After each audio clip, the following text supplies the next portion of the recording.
Golden hour. My favorite. The other day I got asked my thoughts on supplementing with synthetic vitamins and minerals, and I think this is a great time to discuss why I do not promote these and my thoughts on fortified foods, especially because this leads to the misconception that you can have a poor nutrient diet and then you can supplement with synthetic vitamins. And then we have the other scenario where people omit certain foods or just simply don't eat healthy, right? And then expect to have those nutrients in foods that naturally do not contain those nutrients. Fortified foods or adding synthetic vitamins is mostly seen in vegetable milks. If you look closely to the back of the label, you'll see that these milks have been added synthetic vitamins. And then the brand claims that their non-dairy milk is high in calcium, vitamin D, and B vitamins. But these synthetic vitamins are found in many foods. In fact, the food industry adds synthetic vitamins to most of their foods, and this is called fortifying food, so increasing the vitamin or mineral content of a food.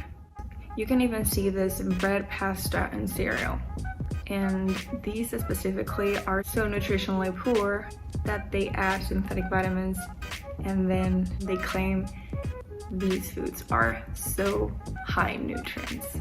So let's first discuss why synthetic vitamins are not the same as naturally occurring. In nature, vitamins and minerals come in a complex with other vitamins, cofactors, their own food matrix, and enzymes that synergistically aid in proper absorption and metabolism of these. And that is why there is such a controversy when it comes to synthetic vitamins. For example, in nature, vitamin C comes in a complex. Vitamin C comes with an antioxidant coating, which is known as ascorbic acid. And then inside you can find other vitamins and the mineral copper. When you buy vitamin C at the store and you see ascorbic acid, you see the synthetic dosage abnormally high compared to the lower amount that you would see in naturally occurring ascorbic acid. And this disproportion causes a deficiency in the other vitamins that come in the natural vitamin C, which we said are PJ and the mineral copper. And you can see this in the label. When you buy vitamin C or ascorbic acid, you don't get the entire complex. Besides, ascorbic acid is very cheap. And do you know where they are getting this ascorbic acid from? From cornstarch, corn sugar, or rice starch. And in fact, this acid is chemically dependent upon volatile acids. And this is how they can make ascorbic acid so cheap and profitable. Not to mention the natural vitamins and minerals also have carotenoids, flavonoids, and many more that aren't found in synthetic vitamins. And decades of research prove that these are essential. But the most important concept is that when you supplement on a certain vitamin, the antagonistic vitamin can be impaired due to the unproportional ratio. Let me explain. For example, copper is antagonistic to zinc. So if you supplement on zinc only, you are going to lower your copper levels. You would have to supplement on both minerals to not cause a deficiency in any of these. When you eat real foods, these ratios between vitamins are proportional. And it's not just about the antagonistic effect, they also work together. Copper is synergistic to zinc metabolically. For example, they're both required for normal collagen synthesis. And then we have fortified foods. There is an obsession with adding synthetic vitamins and minerals to foods that naturally do not contain these vitamins or minerals. For example, non-dairy milks are added synthetic vitamins and then they claim non-dairy milk is high in vitamin B12 or other B vitamins, as well as calcium or vitamin D or A. Since when does almond milk or oat milk have vitamin B12? And to those who think they can get their daily calcium intake from vegetable milks, I'm sorry, you can't. When you look at the back of the label, you'll see the calcium comes from synthetic calcium. Yes, almond milk has trace amounts of calcium, but first of all, we are starting with a very low amount, and then remember, milks have 2% or 5% almonds. Do you think there's any calcium left, if any? But don't think the food industry is adding synthetic vitamins to vegetable milks or vegetarian options only. In fact, it's so difficult to find a regular milk, so dairy, that hasn't been fortified with vitamin D or A. Good quality, pasture-raised or grass-fed milk should produce enough vitamin D, A, or K2, to name a few.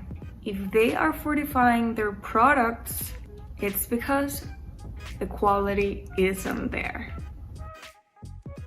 So we have two scenarios. Adding synthetic vitamins to foods that naturally do not have these vitamins, such as vegetable milks like almond milk, oat milk, soy milk, coconut milk. Remember, these are not sources of calcium, vitamin D, A, vitamin B, calcium, to name a few. I'm naming these because they're the ones that are mostly used. And then we have a scenario 2, which is adding synthetic vitamins to increase the amount of nutrients or vitamin content to a food that naturally has that vitamin or mineral. And this can be due to two reasons. Quality, it doesn't have to be necessarily that it's not good quality. And when I say quality, I mean they're not feeding animals the right diet for them to produce enough vitamins. For example, not letting cattle eat grass, and instead they're fed GMO corn. And that leads to cattle not producing enough vitamin A, D, or K2, or calcium. Or eggs that are caged and are fed corn, or what they call vegetarian fed, which essentially means cheap fed. Because it's cheaper to raise animals inside a cage and give them cheap barley, soy, or corn, which are usually GMO, instead of letting them outdoors and eat pasture. Think about it. What do you think is more convenient and profitable? And let's not even discuss the ethical part here. We know that animals that are pasture raised or grass fed produce higher amounts of vitamins, such as the ones we said, A, D, or K2, or even the omega-3s. The second reason is the fear of fat. Damn the low-fat culture misconception. My children, when you get rid of fat, you also get rid of the fat-soluble vitamins. Those vitamins that come with fat, which by the way are A, D, E, and K. You can even see it yourself. Next time you go to the store, look at the back of the label and you'll find low-fat milk or even 0%, or the low cheeses have been fortified with vitamin A or D, whereas whole milk is less likely to be fortified. They can still do it, of course, but usually they fortify foods because they have a low nutrient content to begin with. So all the low-fat yogurts, milks, cheeses, and meats have been deprived of vitamins. When you get rid of the fat, you get rid of the fat-soluble vitamins. So keep that in mind. And they're very important. Instead of focusing on getting nutrients from food, directly from food. We are advocating to eat a nutritionally poor diet and get away with eating junk food and then supplement with synthetic vitamins and minerals and expect to get the nutrients that we should get, as well as packaged foods that have been fortified with synthetic vitamins, because naturally they do not contain these nutrients. And then we're also advocating that you can omit nutrient-dense foods and then expect to find alternatives of our choice to have those vitamins, even though they're not naturally occurring in those alternative foods. And then we wonder why we have an epidemic of disease in such a nutrient deficient population. Do you think your grandparents ate like this? And then we wonder why the older generations were healthier than our generation. This is nonsense. And the problem is the consumer is misinformed. Many people think synthetic vitamins are the same as naturally occurring. This is where the supplement hype has arisen from. Did you know 86% of Americans take vitamins or supplements?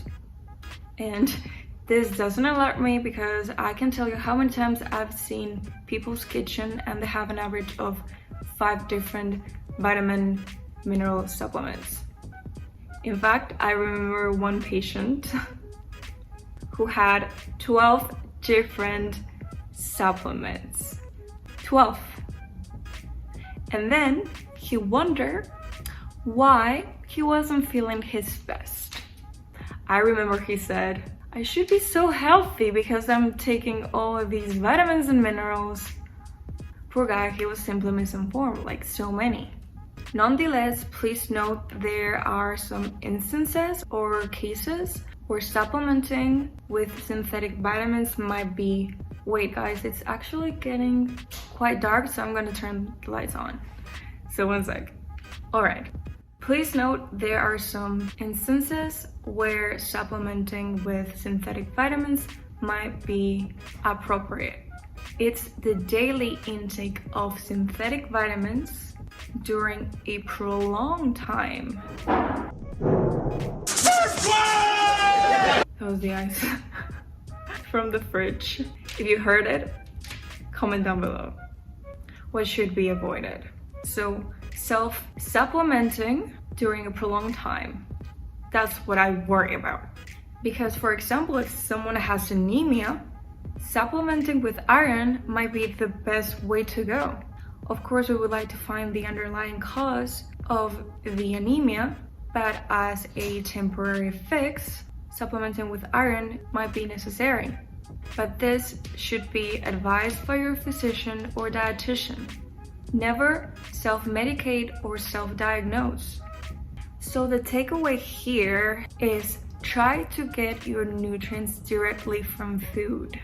And if you need to supplement, always go for a natural or whole food complex vitamin/mineral brand. And if you need to supplement with synthetic vitamins because you have a certain condition, take them for a short time period. And always because it was advised by your physician or dietitian. You should not self-medicate or self-diagnose. And don't expect to get your nutrients from foods that naturally do not have those nutrients. Don't expect to get your calcium from vegetable milks.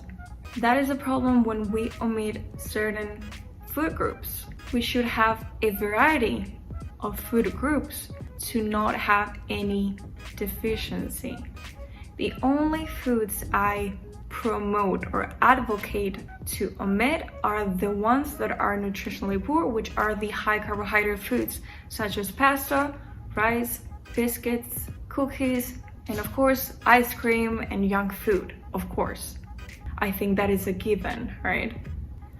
Hope this was helpful and I'll see you very soon.